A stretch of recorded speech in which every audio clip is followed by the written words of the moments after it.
Federal court terminates FCC's net neutrality regulations. And rightfully so. Thank goodness the federal court threw it out. They got rid of it. It was not, it really has nothing to do with net neutrality. It has everything to do with the government controlling the internet.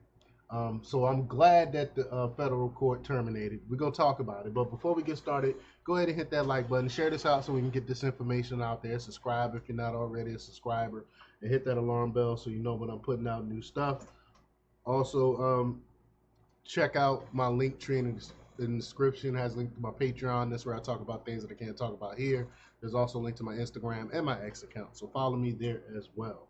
Hold on one second. I just got to respond really quick to my daughter. Sorry, y'all. You know this never happens.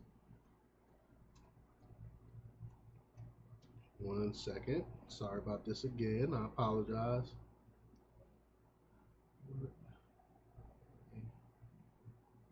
Look, she's asking me about dinner. All right. Sorry about that, y'all.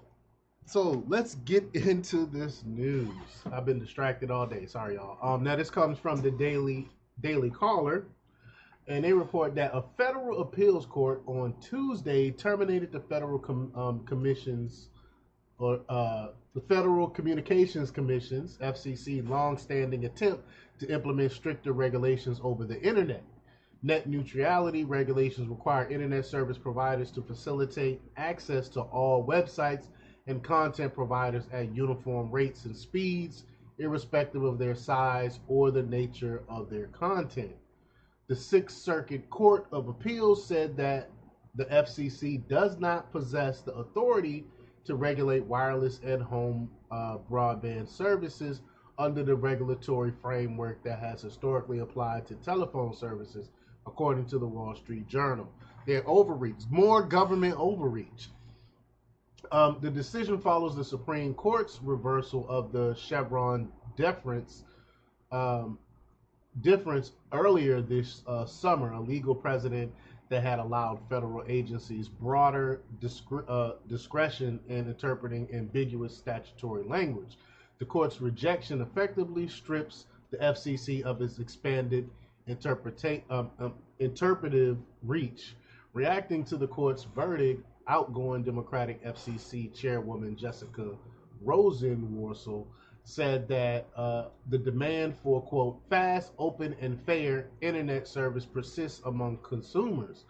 Rosenworcel, as the Wall Street Journal reported, said Congress should enshrine these principles into federal legislation. She also said the FCC's regulatory endeavors have reached an impasse, and now they got a new Trump in power. They're gonna have a new FCC commissioner and all that other good stuff. So crazy laws like this that the FCC, or regulations, I should say, the FCC is trying to push should hopefully be stopped because of this. But this policy, as the Wall Street Journal said, quickly became a contentious battleground. Telecommunication giants have opposed what they say is the potential for increasingly restrictive regulations. That's what I'm saying. Government tries to regulate us into existence.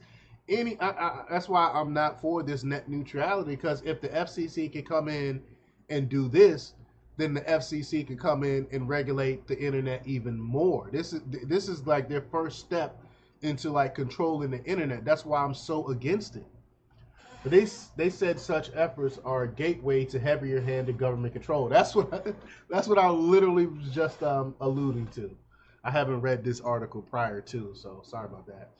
But following the repeal of the Obama-era net neutrality rule in 2017, a series of legal challenges ensued, culminating in Thursday's definitive court decision. So this is it. They can't try to pull this crap again.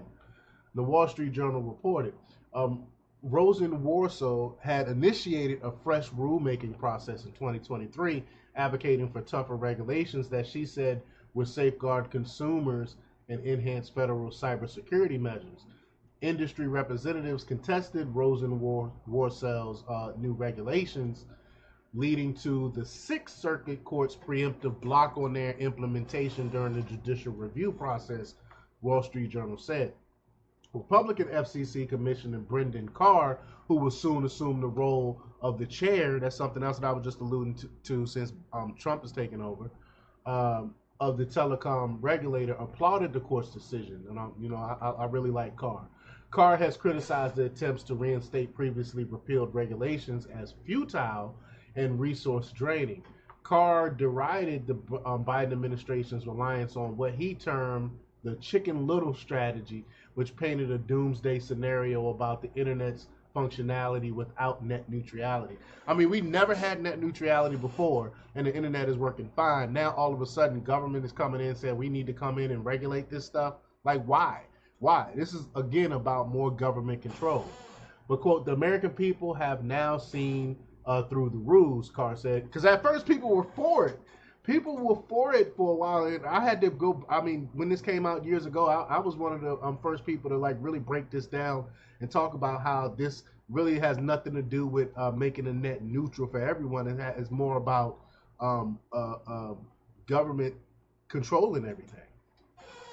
But the court decision comes after allegations that Congress wrongly transferred its powers to the FCC. And this is something that we've been seeing a lot of. Congress is ceding more and more power to these deep state departments like the FCC, like the EPA, all these other departments. They're ceding power to, and they're coming up with these regulations, which Congress and the people don't vote on. It's just created by these departments, which is just crazy. That's not how our government was created to work. We were supposed to be able to vote on things like this, where departments don't come in and make all these rules and regulations that no one gets to vote on. But the FCC, together with the group of interest